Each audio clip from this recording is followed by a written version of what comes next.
Welcome back everybody. Yesterday we announced 6 new Thinking Academy courses for 2022. We've got courses on critical thinking, stoicism, evolution, effective altruism, ethics and politics and religion. They're all taught by experts in their field and they're guaranteed to be super fun and intellectually stimulating. Make sure you check them out at the link in our bio. In the meantime, I want to catch you up on some exciting science and culture news from this week. We've got news about a blood test for depression, a new ultra hot planet, the tech prodigy Audrey Tang tells us how to combat misinformation, Australia gets tough on online trolls, and the UK makes boiling lobsters illegal.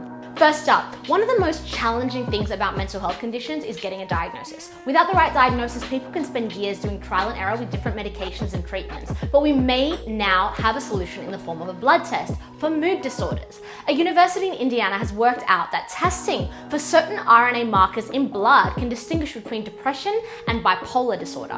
When we're stressed or depressed, it shows up in our blood and our immune system in the form of hormones and inflammation levels. And these biomarkers can help doctors decide what medication is the right fit. While it's still early days, these blood tests could be part of a doctor's diagnostic toolkit to bring clarity to diagnoses. While it's exciting news, other experts believe that finding one algorithm to apply to all mood disorders is unlikely because these conditions are so individual. Despite this, we're excited about the prospect. What about you? Okay, on to some space news. Researchers have discovered an exoplanet that's 5 times bigger than Jupiter and orbits so close to its sun that its daytime heat shreds molecules into atoms. Is this the most hardcore planet?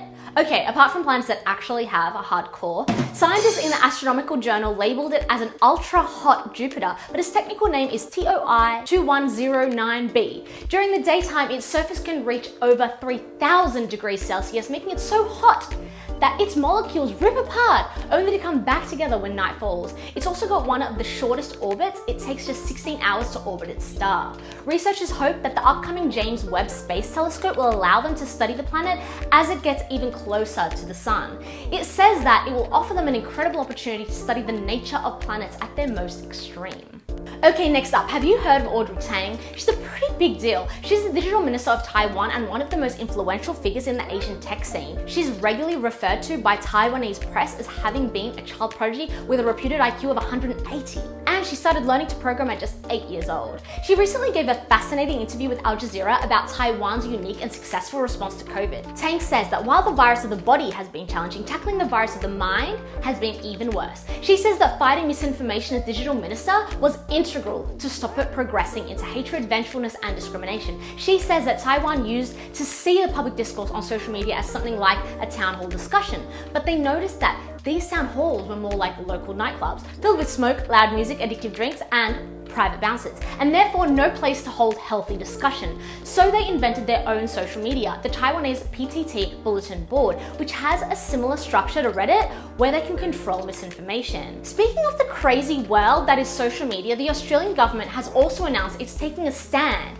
this time against online trolls. Yes, online trolls, not actual trolls. The government is drafting laws that could require social media companies to collect the details from all users and give courts the power to force companies to hand over identities of users to aid defamation cases. While we don't know exactly what details would be collected, it's assumed that that's your name, email address, and contact number. Social media companies would also be legally responsible for the content they publish from users, removing liability from individuals and companies that manage pages. Companies will also be required to create complaints processes for people who feel they have been defamed online, and this process will allow them to ask for material to be taken down. It seems like a lot of extra work for social media companies. Do you think that it's actually possible? And do you think people will still use social media as much if we have to provide this identifying information? Lastly, here's some news that may make you choke on your calamari. Lobsters, crabs, octopi, and squid will now be included in the UK's Animal Welfare Sentience Bill. When passed into law, the bill will establish an Animal Sentience Committee and ensure that the well-being of these invertebrates is considered in new laws. Research shows that decapod crustaceans such as crabs and prawns have opioid receptors and respond to opioid painkillers in a similar way to vertebrates like humans and birds. Their reaction to bodily assault, such as trying to escape from boiling water, is further evidence of their capacity to suffer. There is a large body of research that shows that cephalopods such as squid have complex brains and nervous systems and are able to learn and avoid unpleasant experiences and to solve problems and use tools. In the future, boiling lobsters or cutting off octopus heads, both common practices in food food preparation could be illegal.